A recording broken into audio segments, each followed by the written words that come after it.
How many people have there? What? Se você utiliza o have para demonstrar que algo existe, então a gente precisa conversar e você precisa ver esse vídeo até o final.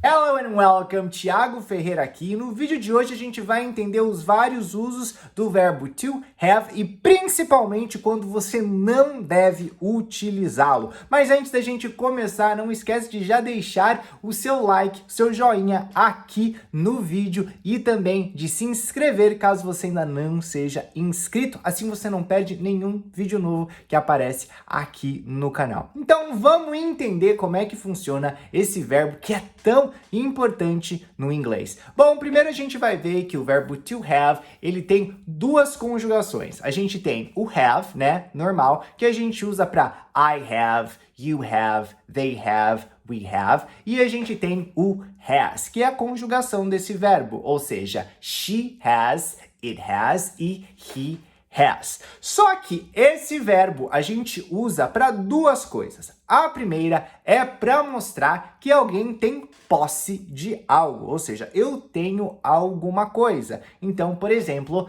I have a car. Eu tenho um carro. I have a car. She has a dog. Ela tem um cachorro. She has a dog. Então, o verbo to have, ele demonstra que você tem alguma coisa. Quando a gente está falando esse verbo com o sentido de posse, a gente costuma ter um objeto depois dele, né? Alguma coisa, um substantivo. Ou seja, I have a car. Então aqui, a car é um objeto que a gente tem, né? Uma coisa. I have a dog. Também não é um objeto inanimado, mas é um substantivo, né? É um cachorro. Depois, a gente pode também utilizar o verbo to have no sentido de necessidade, de precisar fazer alguma coisa. Nesse caso, a construção fica levemente diferente, porque a gente vai sempre combinar o verbo to have com outro verbo no infinitivo. Por exemplo, I have to go now. I have to go now. Então aqui o have, ele demonstra que eu preciso fazer alguma coisa. E o que eu preciso fazer vem logo depois dele. Então, I have to go. Olha aí, o meu verbo está no infinitivo. To go. She has to see this. She has to see this. Ela precisa ver isso.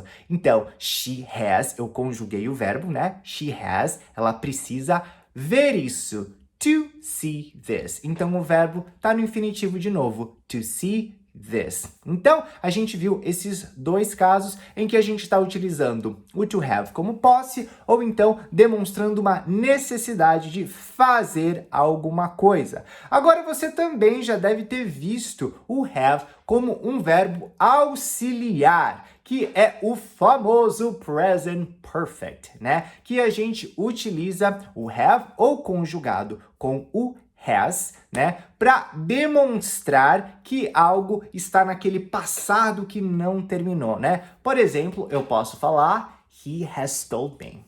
He has told me, ok?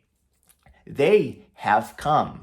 They have come. Então, nesse caso, para a gente perceber que o verbo está no present perfect, a gente vai ver que o verbo que segue o have, ele está no particípio. Ou seja, ele aqui não vai ter o to e ele vai estar conjugado naquela terceira coluninha dos verbos em inglês, ok? Então, esse daí são os casos que a gente usa o verbo to have. Só que eu quero que você preste atenção quando a gente nega o verbo to have, ok? Se a gente estiver utilizando esse verbo no sentido de posse, né? Então, I have a car. Para eu negar, eu vou utilizar o don't. I don't have a car, ok? Então aqui, I don't have a car. Por quê? Porque aqui o verbo to have, ele está indicando mesmo a posse, ter alguma coisa. Então ele é um verbo principal. Depois, no segundo caso, se eu estiver utilizando quando eu estou combinando com um verbo, né, eu preciso fazer alguma coisa, ele ainda assim tem um peso muito forte, ele não é um verbo modal. Então eu também vou utilizar o don't ou também o does, né? Ou o doesn't, dependendo se ele está conjugado no he, she, it. Então, por exemplo, she doesn't have to see this. Ela não precisa ver isso. She doesn't have to see this. Só que quando a gente está utilizando o present perfect, o verbo have, ele vai negar nele mesmo. Ou seja, é só você juntar o not com ele. Então, ao invés de eu falar they have told me, eu vou dizer they haven't told me, né? Eles não me disseram. They haven't told me. Ou então, they have not told me, ok? Se você quiser colocar separadinho, bonitinho. Perfeito. Então, a gente viu aqui como utilizar o verbo to have, tanto ele como sendo um verbo principal, demonstrando esses dois significados, como também ele sendo um verbo auxiliar. Mas agora a gente realmente cai no problema maior do brasileiro, que é utilizar o verbo to have no sentido de existir. A gente, em inglês, não utiliza esse verbo para demonstrar que algo existe, simplesmente não acontece. Para a gente falar que tem, por exemplo, uma pessoa aqui, eu vou usar a expressão there is, ok? Então, there is one person here. There is one person here, ok? Tem uma pessoa aqui. Eu sei que em português a gente fala tem, mas é legal a gente pensar no sentido de existir, né? Existe uma pessoa aqui, ou então há uma pessoa aqui.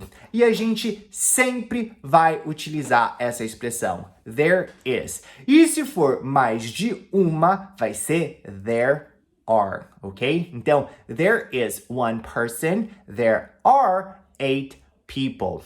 E para qualquer coisa, qualquer situação, você vai usar isso, ok? Não vai ter nenhuma exceção. Então, sempre que você quiser falar que eu tenho um problema, there's a problem, né?